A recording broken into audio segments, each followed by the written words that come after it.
সৈয়দুল ইস্তিগফার আমার সাথে বলবেন আল্লাহুম্মা আনতা রাব্বি লা ইলাহা ইল্লা আনতা খালাকতানি আনা আবদুক ওয়া আনা আলা আহদিক ওয়া ওয়া'দিকা মাসতাতা'ত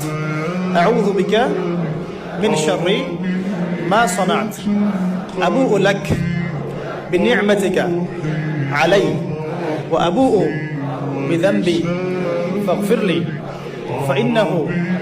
لا يغفر الذنوب إلا أنت। এই যে দোয়াটা আপনি করলেন, নবী সাল্লাল্লাহু আলাইহি ওয়াসাল্লাম বলেছেন যে এই দোয়া পড়ার পরে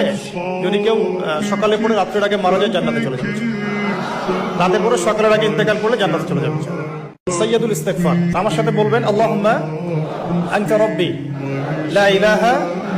ইল্লা আনতা খালাকতানি আনা আবদুক ওয়া আনা আলা আহদিক ওয়া ওয়া'দিকা মাসতাতা'ত আউযু বিকা মিন শাররি মা সানা'ত আবুউ লাক বিনি'মাতিকা আলাইয়া ওয়া আবুউ বিযানবি ফাগফির লি ফাইন্নাহু লা ইয়াগফিরুয যুনুবা ইল্লা আনতা। এই যে দোয়াটা আপনি করলেন, নবী সাল্লাল্লাহু আলাইহি ওয়াসাল্লাম বলেছেন যে এই দোয়া পড়ার পরে যদি কেউ সকালে পড়ে রাতের আগে মারা যায় জান্নাতে চলে যাবে, রাতে পড়ে সকালের আগে ইন্তেকাল করলে জান্নাতে চলে যাবে।